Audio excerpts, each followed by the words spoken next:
I'd like to welcome everyone to council meeting this evening. All council members are present and accounted for. I apologize for being just a couple of minutes late. Seems like I'm getting stopped more and more by people that want to talk on the way to, not here, on the way coming. So anyway, we're going to go ahead and have a Pledge of Allegiance. That'll be led by Ryan Tanner, and then we'll have Valerie Japer offer our opening remarks.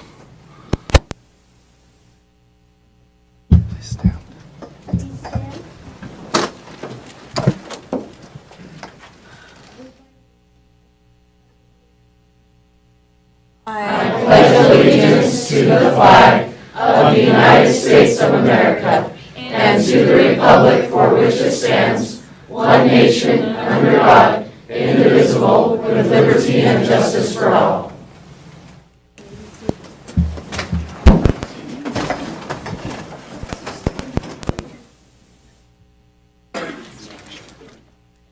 Our dear Heavenly Father, we're grateful that we can be here at City Council.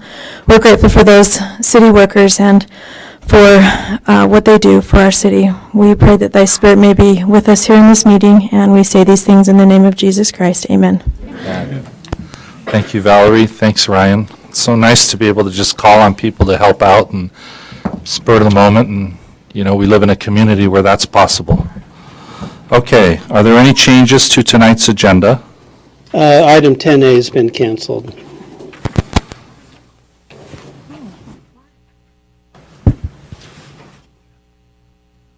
Okay. Not continue, just cancel. Just canceled. Okay. Yeah. All right, anything else, council? Nope. If not, I'll entertain a motion.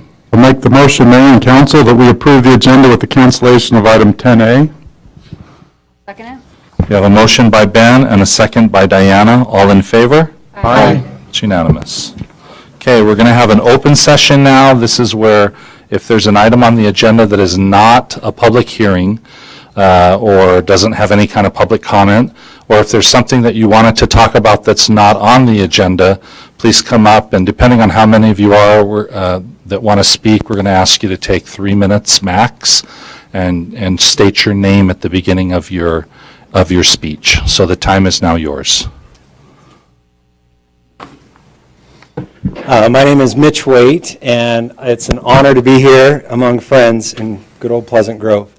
I'm here tonight because 30 years ago, I sat in the parlor of the Woods House Hotel with Elroy West Sr., Great-Grandpa West, and he taught me how to maintain that property. I mowed the lawn, I pulled weeds, I cleaned out the ditch. He even let me get up on a stepladder and clean out the gutters. It was a pretty big deal, being a little kid. And for the better part of 30 years, it's been my stewardship to take care of that property. Even when my dad bought it with Bill West and remodeled it, I was the guy in there scraping off 100 years worth of wallpaper and getting down to the whitewashed adobe. Then I bought the building, and I learned a lesson when I forgot to clean out the gutters, and they overflowed, and the basement flooded, and when the basement floods in that place, it smells like raw sewage for 2 weeks. It's horrible. And Bill West gave me a talking to, and I learned as a young man getting a talking to by Bill West, that's nowhere you want to be, but I learned how much that building and that property meant to him and his family. When I bought the building, I was up in the attic one day and saw a backpack, and it turned out to be the World War I military backpack that Great-Grandpa West used, and I got to return that to the family. Wow. Of course, we sold the building, and the new owners have done a good job of maintaining it, but the reason I'm here tonight is in the few months that the city has been in that building, it's gone into disrepair. The ditch is full of weeds, there's a pile of garbage outside, the lawn hasn't been maintained, the sprinklers haven't been maintained, and I would bet money that those gutters are full of debris and will flood the basement unless they get taken care of. It's a beautiful building. It means a lot to me, and it means a lot to the people of Pleasant Grove, and so I ask you to start early being better stewards of that building. Thanks, Mitch. Were you volunteering to come back? And I will. I was going to go climb on a ladder, but I there you go. thought I better not. Thank you. Okay. Thank you very much. The building is owned by Test Out. We're leasing it from them. The lease wasn't clear on maintenance, so Dion and I were talking about it the other day and decided that we better go in and take care of it. So we'll be doing that. Thank you. My name is Andy Waite, and I'm here to follow up with what Mitch talked about and let you know, we were co-owners, by the way, let the record state. We were co-owners of that building. Thank you, council and mayor, for allowing us to give a few opinions here on something that's very important to us, and thank you for representing us. I want you to know that this is not a grievance. This is really just, thank you for being our representatives, and let's make this right. I want to show you a few pictures really fast.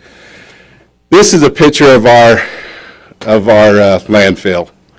And you guys can see there that it's not trashy, it's kept up, they cut down the weeds, it's a place of business. You go to the next one.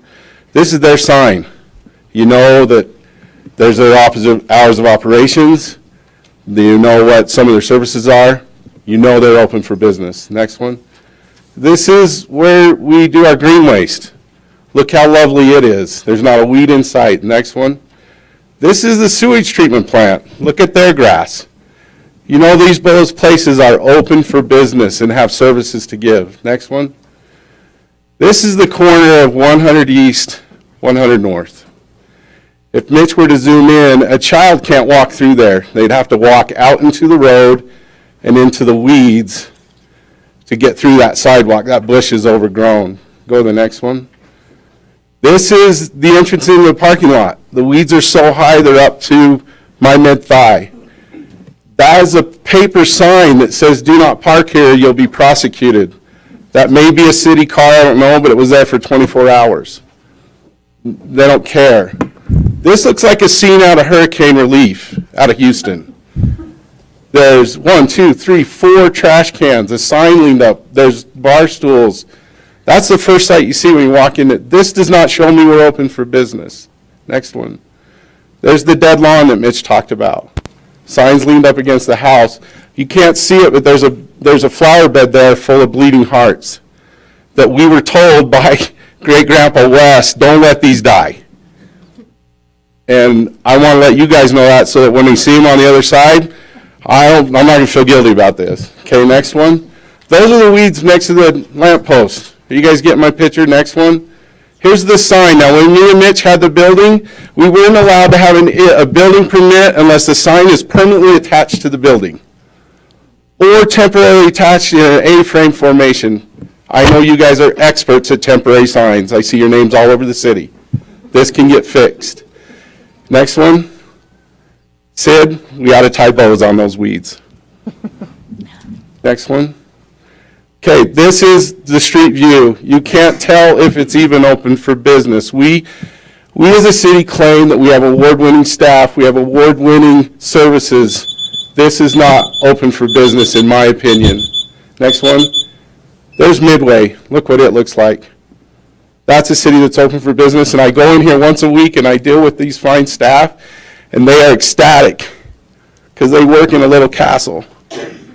Now, I brought you guys, I know my time's up, and so I'll finish, but thank you for your time. And I brought you, and I'm sure all you guys have one of these, but this is the standard for the Beers Hotel. This is what we as a city publish. That's the minimum. Thank you. Please do a good job. And if you don't take care of this old lady, she'll bite you, she'll flood you, and then you'll have to deal with Bill West, because he's not going to deal with us this time. Thank you. Thank you, Mitch. Appreciate Thanks, it. Andy. Thanks, Andy. Okay. Can we have a discussion, Mayor, about what options we have to make that sign a little more permanent? Are we done with the open session? I'm Lindsay Swayze, previously West, so this is something that hits close to home to me. My only desire tonight, excuse me, is really to further the plea of Mitch and Andy Waite about care and maintenance of the beautiful building on 65 North 100 East. I have personal interest in this building because in 1925, my great-grandparents, who were two prominent members of the Pleasant Grove community, Elroy R. and Lois Hayes West, purchased it and made it their home. My grandpa, Elroy H. West, was raised there, and all his siblings. Lois and Elroy Sr. lived there till they passed away in 1992. And at their passing, my grandpa then inherited the home and sold it to my dad, Bill West, and his business partners at Night West Construction, who operated their business there for nearly 20 years. And then it was purchased by the Waite brothers. So it has been, and it has been on the National Register of Historic Places since 1994. My great-grandparents were there for nearly 70 years. They took great pride in it and always maintained it beautifully. My great-grandpa had a magnificent garden that covered the whole parking lot on the north side, and he worked there every single day of his entire life. At 90 years old, he even won Yard of the Week. So it's been in my family for a really long time, and it has special meaning to me. It was in my family for a long time. I hear a lot of talk from you as a council about our community. Well, this sort of building, with its long history and great heritage, is, in my opinion, part of what makes our community so great. Right now, our community feels to be struggling a little. Recently, our entire downtown block was demolished, including one of our beloved historical community gathering places. And other city buildings are falling into unnecessary disrepair, according to a recent engineering study. Now that this home is under your use for the time being, I urge you, and really I'm begging you, please care for it and maintain it better in an effort to preserve our community's heritage and history of these buildings like this, especially since the Community Development Department resides there. Thank you. Appreciate And I have that. pictures of my great-grandpa in his garden. I don't know if anyone's even interested in seeing that, but it was amazing, and it was... And these are pictures of him in his 90s, still out there working. And when we would go there to visit, he would take us and show us and, talk about each kind of flower and plant. And, here's a picture of him with his Yard of the Week sign. He's very proud of it. Thank you. Thank you, Lindsay. Appreciate that. Would anyone else like to address the council? It doesn't have to be on that home. It can be on other subjects that are not on the agenda or not public hearings. Hi, I just wanted, Name? Tamara Oborn. I just wanted to bring up the latest study about our public safety. PG got on the list again, and we were so excited, and we were talking about it in my neighborhood, and I was coming, so we really appreciate so much of what our employees do. We know how hard you work, and being one of the safest cities in the entire state. Number 4. Number 4 is one of the reasons why I love living here so much. So thanks for all you guys do. Thank you. Anyone else? Okay, we'll close the public hearing and bring it back up here. There was a question as to whether we want to have a discussion. Is it on this item? Well, yeah, this comment, these 3 comments we just heard from the public about maintaining that property better. I'd love to have a discussion about what we could do, what options we have to make the signage more permanent, to do greater maintenance on the property. It is a Okay. beautiful historic piece of land. Perhaps that's just stated and Yeah. make the assignment to staff to please clean it up and maintain. We will do that. Thank you. Thanks. Okay. All right, we have a couple of consent items. Do we have any discussion? Seeing none, I'll call for a motion. Mayor, I'll make a motion to approve tonight's consent items. Second. Motion by Eric, second by Sid. All in favor? Aye. Motion carries. All right, we have no appointments this evening. Now we'll have a presentation by Kim Schroppel on our victim advocate update. Hello, everyone. So I'm Kimberly Schroppel. I am the victim advocate at the police department. I like to do my job. It's great. I'm the advocate for, I think we have roughly around 38,000 citizens now. So I'm the only advocate for our city that does the job I do. I'm honored, and it's a great privilege to work where I work and under the direction that I work under. So October is Domestic Violence Awareness Month. If you see purple ribbons or anything like that, that's what that means. The National Coalition Against Domestic Violence, I'm going to give you guys a definition, defines domestic violence as the willful intimidation, physical assault, battery, sexual assault, or other abusive behavior as part of a systematic pattern or power and control perpetrated by one intimate partner against the other. So domestic violence doesn't discriminate. It happens in all kinds of families. It happens in all kinds of religions. It happens to everyone that it doesn't matter. So I'm going to give you a few statistics. It's not a socioeconomic thing either, which I think that I used to be under the impression that it was, but it's not. I also was under the impression that it might have to do with, religion or things like that, and it doesn't. So that kind of surprised me when I got this job. So just in 2017, we have had 280 calls for service relating to a family problem, a domestic violence, a protective order violation, or stalking. That's quite a few calls. Not all of them have been violent, but they have definitely been a call where our officers were required to take action and at least speak to the individuals or respond on the scene. I have a few national statistics on domestic violence that I'd like to share with you. 1 in 3 women will experience intimate partner violence in her lifetime. 1 in 5 women will experience intimate partner violence this year. 42% of all homicides are domestic violence related. Approximately 80 children witness their mother murdered, almost killed, or find her post-homicide every year. And on a typical day, domestic violence hotlines receive approximately 20,800 calls. That's a lot of calls in one day. The statistics were nationwide. They were done by the CDC and DCFS. So this year, we've had the opportunity to partner with the Utah Domestic Violence Coalition. It's a nonprofit that's out of Salt Lake City. They are experts in, trying to prevent domestic violence and to educate against domestic violence. They implement a lot of really great things in our state. They also are funded through grants and different things like that, which is awesome.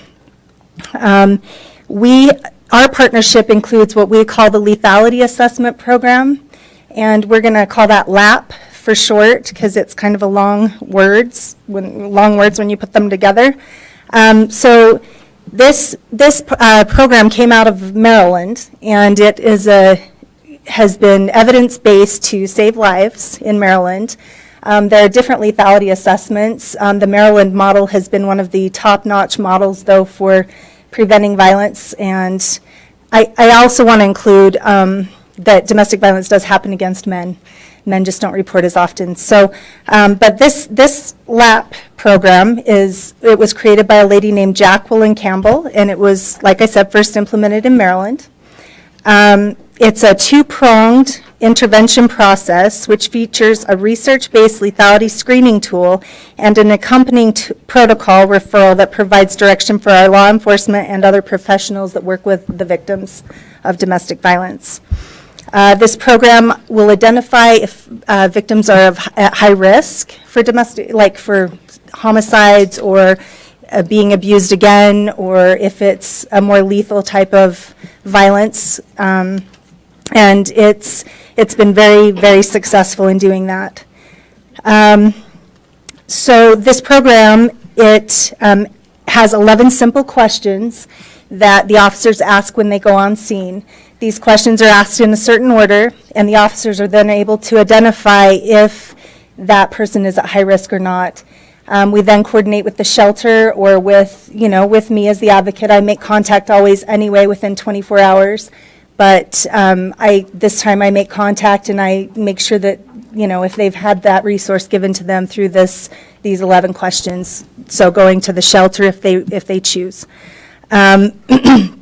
So Pleasant Grove, so what originally happened with this program, which was kind of exciting to me, is I had gone to a training and didn't know that my chief had gone to a training, 2 separate trainings, and kind of learned about the lethality assessment. Mine was an intimidating training because I had to sit there with about 25 officers where I'm the only victim advocate not in uniform. It was really fun. And they were all like, yeah, I know about this, and I'm just like, oh, I'm on the front row. It was great. But we learned a lot. They had a lot of great things to say. I always love hearing what the officers have to say because they respond first on the incidents. I came to my chief and he came to me and we just started talking about what direction we wanted to go with the programs that I am, helping with at our department, and the lethality assessment was brought up. We both said, this is exactly where we want to go with this, and so we went and contacted UDVC, and they came and trained us. We now have a few sergeants, both lieutenants, my chief, captain, myself are trained as trainers to implement this program with all of our officers. Officers get trained within like the first month, and they will start implementing these questions when they go out on scene. And then we can make contact. Since this is Domestic Violence Awareness Month, this is the month that we are starting this program. We're super excited about it. I've even been contacted by other agencies wondering if we could train them. I will say that we are the third city in our county that's implementing this program. So it's kind of exciting. There are about 80 other cities in Utah that are working with this program right now. A lot in Salt Lake, other counties, and it's super exciting to be the third in Utah County to implement this. Excuse me. So I have a little bit of an example. The first time this was brought into the state of Utah was through Woods Cross Police Department. Woods Cross decided to implement this program. They got the training. Someone came out from Maryland and trained them. It was probably a week that they had this program. They hadn't even started it yet. They hadn't started getting the statistics or even asking the questions. They had a female that had been stalked by her ex for the last 2 years. She had been married to him. They had children together. He was videotaping. I mean, I saw this whole case review, and he was literally driving around taping himself, oh, she's not home, and just all this creepy stuff. And one day, he decided to contact her and say, I want to meet with you. I want to say goodbye. And she's like, okay, that's really weird. And she called the police department, who knew her well. They knew her because they'd had a lot of incidents with this family. And they responded. And they had a little meeting before they went out to her home. And the lieutenant that was in charge said, I would like to know if we should implement the questions on this call. And they decided to do that. They asked her the questions. They defined her as high risk. They asked her to please not be home that night and to maybe go to a shelter or go to a safe place. So about a few hours later, they pinged the guy's phone because they couldn't find him. And they found him in his car. He had died by suicide.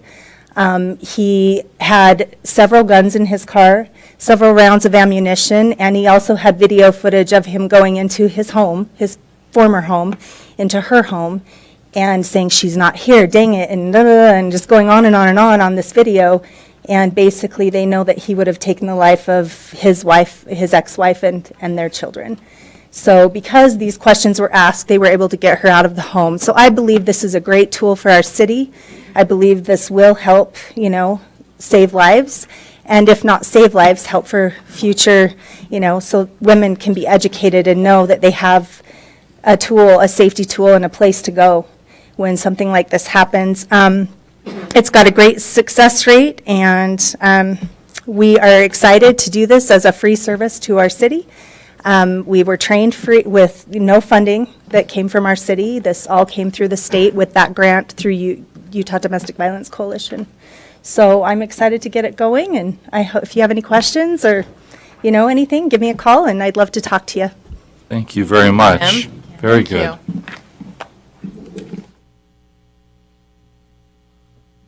Okay, no public hearings. We canceled 10A, so let's go to 10B.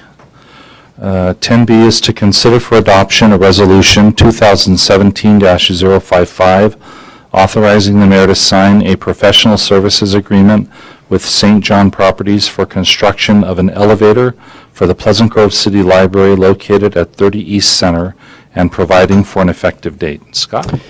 Just a little history on this. We've been looking to put an elevator in the library for ADA purposes for the last few years. 25 years? 25, ever since it was built. Ever since it was built. Sherry was able to get a grant through MAG, Mountain Land Association of Governments, that is a federal grant in order to put this elevator in.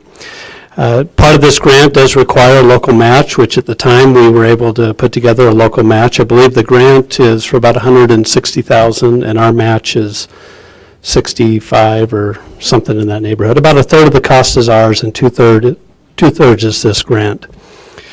As we put the project together, we had an architect do all this, and he came up with the cost estimate. We based the grant off that cost estimate. And by the time we went to bid the project, it came in $100,000 over our $220,000 that we had set aside. So we rebid this project, I think, 3 times, each time hoping that somehow that number would come down, to the point where the last time we bid it, we didn't even have a responsive bidder. At that time, St. John Properties approached the city and said that we'd like to help out. If you remember, we had an evening here at the library where it was our Harry Potter night, and they came to let us know that they were going to help us with this elevator project. And the help that they were going to provide is that they would come in and deliver this library this elevator. It'd be nice if they built a library for us, but this elevator for $220,000. Which is how much our funding was set aside. So in essence, they're saving us about $100,000, because at one point, we were trying to figure out how to come up with another $100,000 to get this elevator in, since we had this grant. So when St. John Properties stepped in, that was a huge relief that they said, we can deliver it for you. St. John Properties has been working with subcontractors, with the elevator company. They got the elevator on a discount. They have some of the subcontractors that are volunteering their time and their materials, and we have some that are providing those at a discounted rate. So if you look out to the banner that's out there, there's a list of those subcontractors and those that are participating to help deliver this. What we have in front of us is the contract with St. John Properties saying that they will deliver this elevator, and the cost that the contract is for is actually $215,499. So I just want everybody to understand the background. This is now our contract, our relationship between us and St. John Properties to deliver that. And there's some things that we agreed to. There's some naming rights and things like that that we'll be working on that will accompany that. But in essence, it's probably going to save us about $100,000 to enter into this agreement. Any questions? Questions for Scott? It's happening soon. They have already started. So they were anxious to get started, and we said, we need to get the contract approved there. They were willing to take the risk to get started because of their time constraints. So we turned them loose, and So just a big thanks to St. John's, right? They've really stepped up and really helped our community in a lot of ways, and so this is one of them. I know our library appreciates. I appreciate it. Eric, I know you were working on this. Do you want to start the? This is good. I'm just appreciative of St. John's Properties. We'll make the motion, Eric. Make the motion? I'll do the second. How's that? I'll let someone else All right. make it. I'll make the motion that we adopt Resolution 2017-055, authorizing the mayor to sign a professional services agreement with St. John Properties for construction of an elevator for the Pleasant Grove City Library located at 30 East Center and providing for an effective date. And I will second. Okay, we have a motion and a second by voice. Diana? Yes. Eric? Yes. Sid? Yes. Ben? Yes. And Lynn? Yes. Motion carries. Thank you. Good stuff. Congratulations, sir. And thank you to Sherry. Thank you. Be grateful that the weather's been, Yeah. because the ACs have been really That's right. That's a good, oh, wow. Thanks, Sherry. I mean, you're the one who got the ball rolling on this, so thank you. Yeah, well done. All right, item C is to consider for adoption a resolution 2017-056, authorizing the mayor to sign a general service contract agreement with Pacific Corp DBA Rocky Mountain Power to provide electric service to the irrigation booster pump operation at the water tank project and at the Walker Tank project, and providing for an effective date. Marty? Mayor, Council, I love the projector, but I think I can do this without this tonight. That's not the right one. We, Have like a forward button or a back I'm button? sure, if you really wanted to, sure. Show that.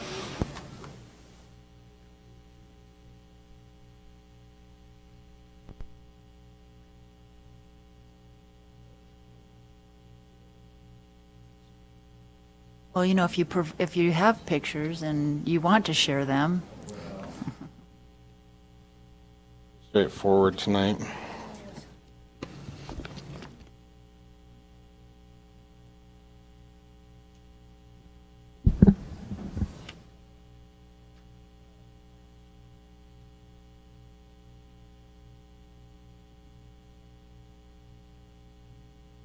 Okay, for some reason it's not connecting up there. Does that say?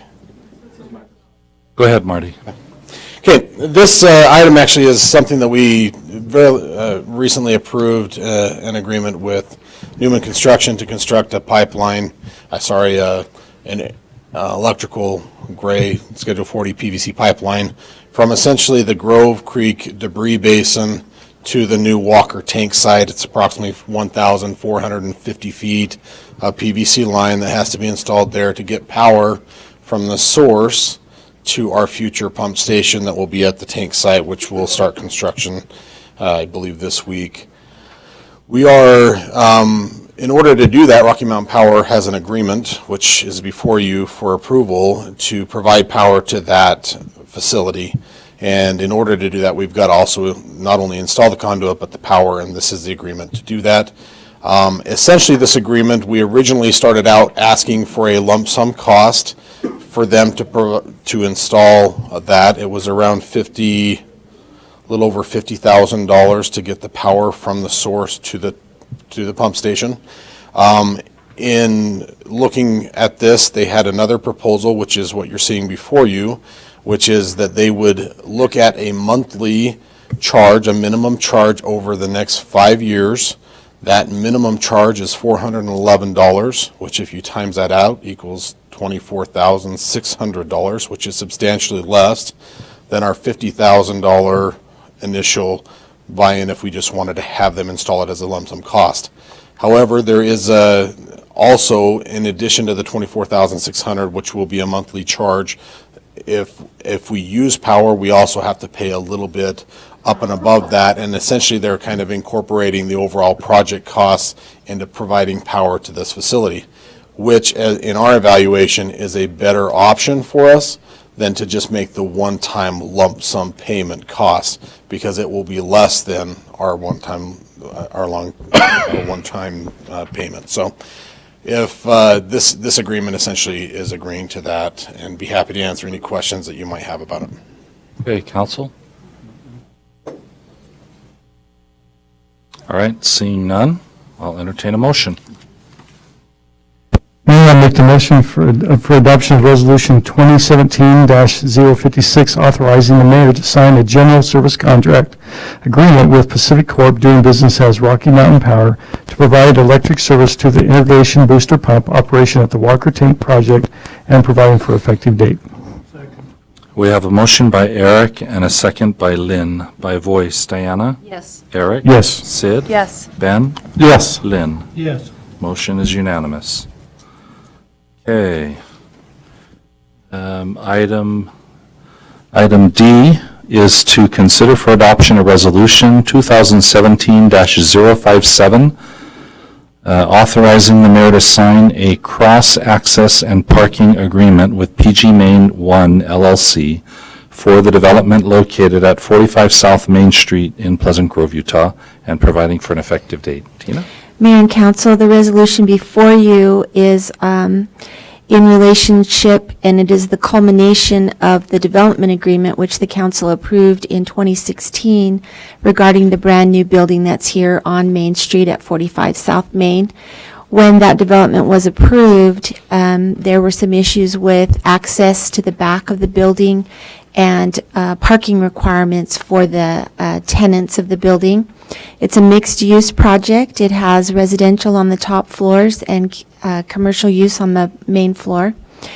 The city at that point agreed that we would work out cross-access easements and also allow them to have a no more than 7 parking stall parking easement in the back of our parking lot here at the City Hall. It's basically the area adjacent to the landscape buffer between the 2 parcels of property. The parking easement specifies that it's no more than 7 stalls, that there is to be no overnight parking, and that if we have a problem with overparking or if it's abused in any way, that the easement can be revisited and renegotiated. The cross-access easement locations, if you'll notice on your map in your packet, are basically the drive aisles that are here in this parking lot. It's the entrance from First South, the entrance from Center Street, and the entrance from First East.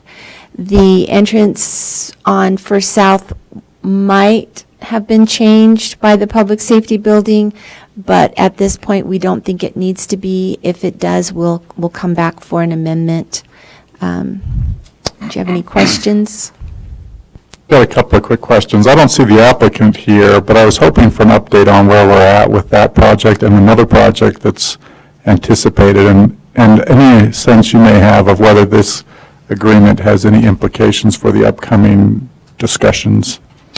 I can just tell you that the proposed project is still in a very preliminary stage. It has not been to any of our development review processes so far.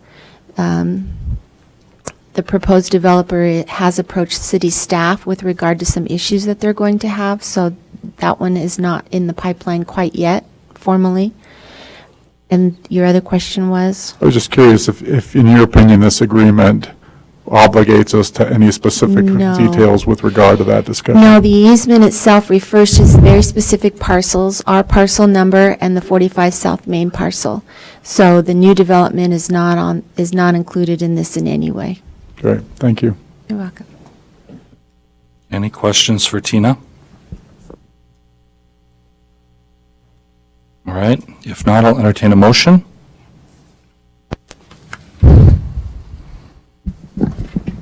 Okay. May I make a motion for the adoption of Resolution 2017-057, authorizing the mayor to sign a cross-access and parking agreement with PG Main 1 LLC for the development located at 45 South Main Street, Pleasant Grove, Utah, and providing for effective date. I'll second it. Okay, we have a motion by Eric and a second by Diana by voice. Lynn? Yes. Ben? Yes. Sid? Yes. Eric? Yes. Diana? Motion carries. Thank you. Thank you. All right, so we're on to discussion items, which we have none. The October 10th City Council work session agenda. Have a redevelopment agency item to look at. We're going to approve some minutes. I guess that's it. Come back out. I don't see the. So Mayor, we don't have any agenda items for next Tuesday at this moment. Are we anticipating any? Right now, no. Should we cancel the Motion meeting? to cancel the meeting next week? At this point, yeah, we don't have anything. business. We are planning on meeting on the 17th. We do have some agenda items for that, but we don't. Yeah, Next I'll- week was a work session. We didn't have any items I'll planned. entertain a motion to cancel that meeting. I'll make the motion that we cancel the meeting for next week. And I'll second it. Okay, we have a motion and a second. All in favor? Aye. Motion carries. Unless there was an objection, I didn't hear any. Okay. Even the scouts are They were nodding in agreement with that one. I heard an aye. Get that Okay. guy in politics. Neighborhood and staff business, I'm going to start over here tonight. Marty, do you have anything? Just our update on our projects, if you would like them. 900 South, we're having a fun time trying to get 2 poles relocated with CenturyLink. They should be relocated by the beginning of next week. They were going to pave Thursday, Friday this week, but we've pushed that back 1 more week. So it's all graded out, should be traversable pretty easily now. Everything's done. Just got to get a couple poles moved. Are those the poles on the northwest side, like towards? So southeast corner of Locust Avenue, 900 South. Oh, okay. There's 2 that are kind of out into the road beyond the curb, so. 700 South, they're paving today the north half of the road. No. Yep. And so it's getting close. We still got to dig up the south half. It's been a mess there, but we've got a lot going on down there. So, but we're seeing some good progress and shooting for the end of the month to get everything kind of buttoned up before hopefully winter will hold out for us. Can I ask a real technical question? Maybe. So when I'm going, there's a red light, and I stop, I wait for the other traffic to come, and then it goes green, and so I know it's my turn. Do I stop at the railroad? I would. Just in case there's a train. So can I just Heard of say, the lug nut rule? for regular people, that's just not, they're thinking green, go. I'm just Yeah. saying. Yeah, we stop, but we. Generally, the person with more lug nuts wins. No, but they have set the construction light to go, and I was in a long line of cars, and no They one win. stopped. Yeah. Stop sign's still up for the tracks? Yes. Yeah. But no one stopped. We've had many emails on this subject I'm recently. asking haven't for we? a friend. Oh, yes. Last name Anderson, E.M. Have we Anyway, sufficiently answered your question? Yes. Okay, I'm good. just saying, there was a long line, no one stopped. So I would just say that if, because I know we have flagmen out there, so I don't know if there could be just but since Yeah. it's passing. no, it's, again, we see 3 trains a week on that, but not that would say don't stop and look, just in case, but it's not a very highly used track, but definitely take a quick look and make sure there's nothing there and stop as it's, Any other- stop signs are- Yes. I would like to encourage all the scouts to stop always at railroads. That's my public service announcement. The Walker Tank, the walls are all up. They're working on getting all of the shoring ready to pour the concrete lid. So that's moving forward. They'll start on the pump station again in the next week or so. So everything's set, ready to go on that. What other projects do we have? First East, coming along good. 90% plans we should have in our hands by the end of next week. Open house next Wednesday night from 6 to 7:30, I believe, in Cedar Hills. I believe it's at the Golf Clubhouse. In your email. So, yeah. So if you want to attend that, encourage everybody to go there. It's but- just kind of an update from where progress in the last one in June.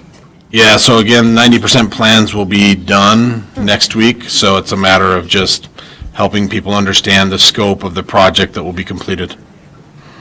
So, and any other questions, if anybody has any? Okay, thank you, Marty. Thank you. Daniel? Mayor, I appreciate the comments that were said at the beginning of the meeting. I'll make sure, please be sure that staff and I will do our best to honor the historic character of the building. Thank you so much for that. I took notes of everything, so Good. we'll work toward that. Okay, thank you very much. Daniel. Anything else for you? No. Okay, thank you. Sherry? I wanted to give you a little update on the construction. They have moved AC units, which actually ended up being a rather large job, but that's about as far as it's gotten so far. The predicted completion of the elevator project is late December, and I have talked to various painting contractors because 3 years ago, the council gave us money to put toward carpet and paint for this building, and we've been holding on to it until the elevator was worked out and finished. So I've been meeting with painters. We've already ordered carpet, and we have some minor construction things that we're going to be doing. So I've also been talking to contractors.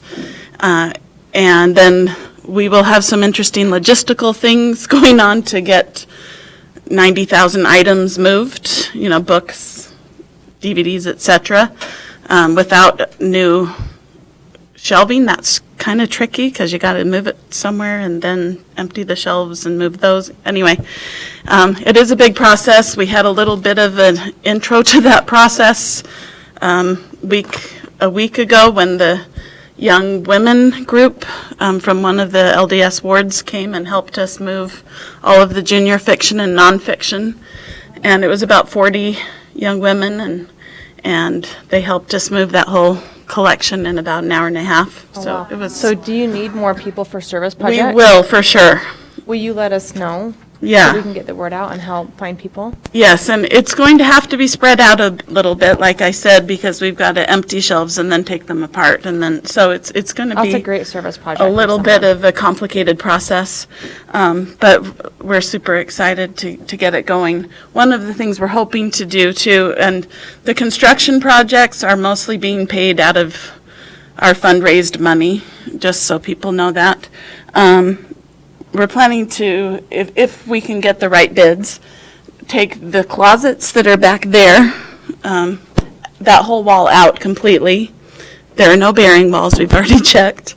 And so it'll be more open down here. And we're hoping to do a few things here, not spending much, but a little bit to make it feel less basement-y. So no hall, No hallway no there. hall, just all open space. Right, that hallway, it's a lot of wasted space. And also, I want to let more light in. I know some of you have been blinded, but, but, let more light in so it doesn't feel quite so much like a basement. And we're working on a few other things to do that, because this is where we plan to move the adult section. We want to make it a really comfortable place for people to be. Come here with their laptops or whatever, and or the newspaper, and just get comfortable. Also, and I'm taking a little bit of time.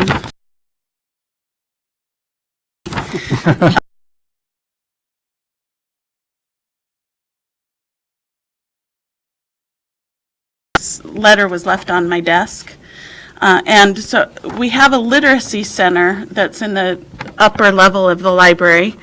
And what that is one person part-time operates it, and then she has about 50 volunteer tutors who come and work with kids, mostly kids, some adults, one-on-one, to help them with their reading skills. And it's I think they charge $5 in just for the book, or stuff they use, but for the whole time that they come.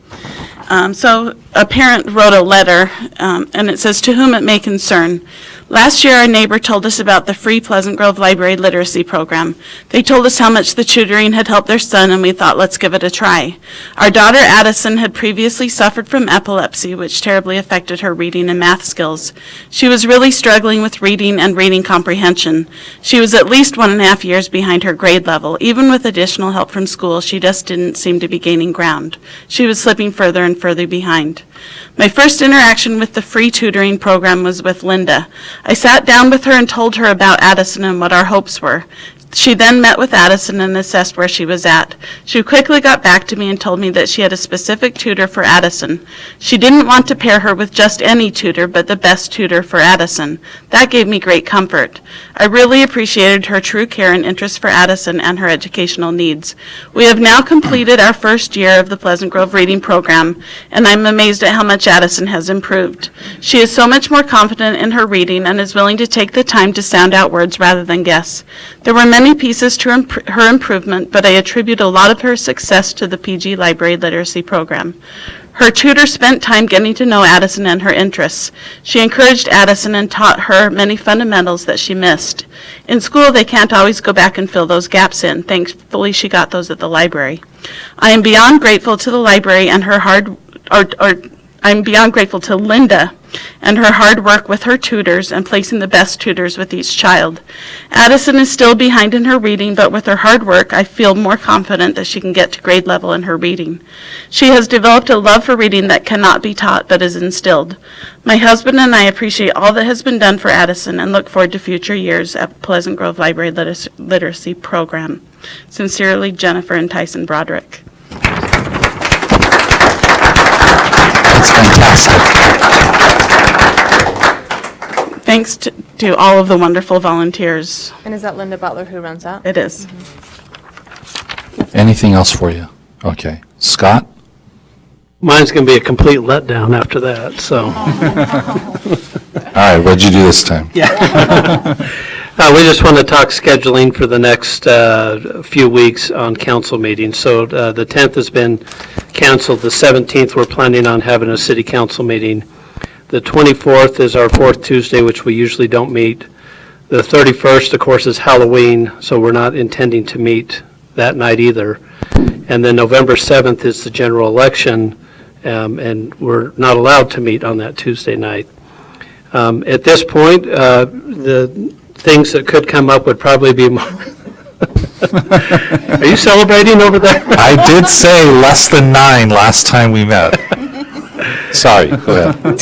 So Closure. we could have a planning issue or two arise, and so we would like you to just pencil in November 1st as a potential council meeting date, which is a Wednesday night, if we need to meet. Did I hear you grimace? Oh, I was like, mm-hmm. Okay. If there's no agenda items, we won't meet, but we just want to, we'll make that decision probably October 20th, something around there, depending on where we're at with our schedule. But just wanted to have the understanding of what our future meetings entail, so. You know, you're right, Scott. That was a letdown. Yeah, I'm sure it was. Thank you. Did you have anything uplifting you wanted to share? No, BYU lost on Friday, so I really don't have much to say. 2 letdowns in one Yes. evening. Okay. All right. Let us know, Tina? though, Scott, if we end up with a meeting. Nothing? Okay. Denise? Nothing too exciting. The auditors are here. They've been here a couple of days. Be here. Yeah. So hopefully sometime in November we'll have our report. So Good. not November 1st, even if it's done. Okay. Thank you. Dion? Nothing? Chief Mike? Chief Dave?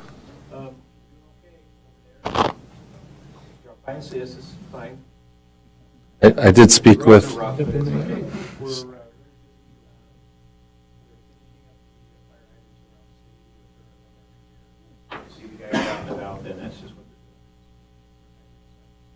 What does that mean? Like finishing it up? So you're testing it and? Yeah,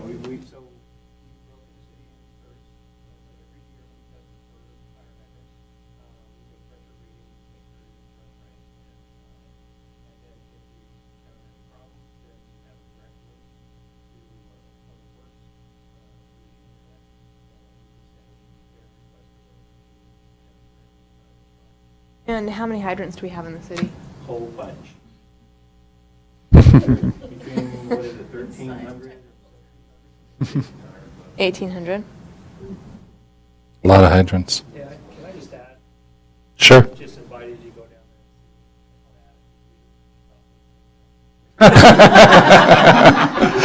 Thank you for that. We appreciate it. I can leave that one down. Dave? Stay for lunch this Thursday. Okay. Either let me know or. Okay. That's all I got. Thank you. Ben? I wanted to say thanks to Dave and Scott for our second annual Economic Summit Friday. That was a great event, excellent speakers. It was really well done. Impressed with that. This Thursday, there's not a Rotary event, so plan on me for the Chamber event.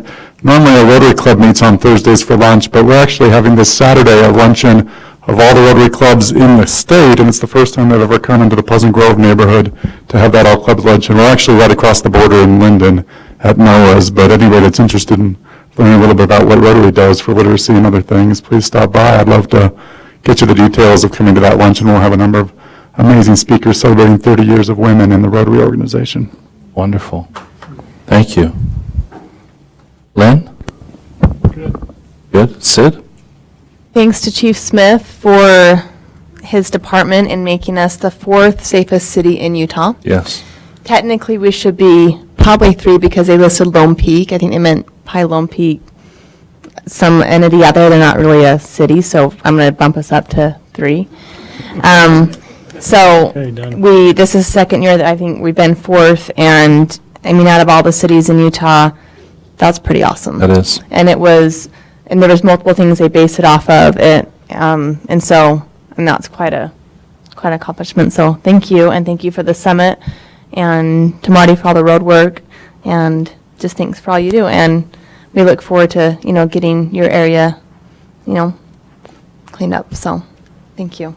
Thank you. Eric? Yeah, just real quick. Dion's usually pretty quiet back there, but, this last week we had the Discovery Park meeting, and he's kind of the silent warrior that does everything behind the scenes. So if you have a chance, go up and thank him. I think we had Jim in town for some other items from Brothers back east, and he came and provided a great insight, and the kids really worked well with him and providing some new and fun ideas for the Discovery Park. So thank you, Dion. Wonderful. Diana? I have nothing other than don't cast a stone until you've been on 7th South. But do stop at the railroad track. Always stop at a railroad track. Kathy? Unless you're in a very long line and no one is. Okay, just a comment. We've had some events take place in Las Vegas, which I know a lot of us travel there for various reasons, not just pleasure, but business and whatnot. We didn't know this at the time, but my wife and I were there on the 27th, which is Wednesday, and apparently this gunman had arrived on Tuesday and checked in, and then we left after our concert on Thursday. So to find out Sunday afternoon about what happened and the magnitude of what one individual is able to achieve, that's just what we know of at this time, it really raises the concern level that we are all responsible to think about the situations that we're placing ourselves, our families, and other people in when it comes to being aware of safety hazards or things that could happen. And of course, I think if you listen to the media right now, they would say ban country music because after all, country music was responsible for this event, and we know that's just not the case. It is individuals getting a hold of the kinds of weapons that they get a hold of and then perpetrating these horrific acts. We condemn those acts. We think it's horrible, and in no way do we feel anything other than sorrow for the people that have suffered so much. If some of you were affected by that, you have family or friends that were caught up in that, we sorrow for you as well. So thank you for that. And One comment after that. I think this is a great time to mention that if you see something in your neighborhood that doesn't look right, or if you have a gut feeling that something's not right, call the cops, call the police. They have trained gut feelings. But when I just think of a guy rolling in, how many, 12 cases of ammo and guns, if somebody would have just saw it and called someone, just said, this just doesn't feel right to me. Anyway. thank you. Okay, we've reviewed the calendar. We have no plats to sign. We need to reconvene here as the Pleasant Grove Redevelopment Agency. So if we could have a motion to I'll make the motion. adjourn and then convene. That we adjourn as the city council of Pleasant Grove and reconvene as the redevelopment agency of Pleasant Grove. Motion and second, all in favor? Aye. Okay, all unanimous. All right, we are convened. We have minutes from September 5th RDA meeting. to review and approve. Are there any items that need to be corrected? I'll entertain a motion. Mayor, I make the motion to approve the minutes of the September 5th, 2017 RDA meeting. Second. We have a motion and a second. All in favor? Aye. Okay, and now we need a motion to adjourn the RDA meeting and come back together as the council. Made the motion that we exit the RDA meeting and we adjourn as a city council. Second. All in favor? Aye. I make the motion that we adjourn as a city council for good. Tonight. 4 weeks. For tonight, Yeah. for the next 4 weeks. Okay, we have a motion. Do we have a second? Second. All in favor? Aye. Okay, thank you very much. An hour and 10 minutes, Lynn, that was pretty close.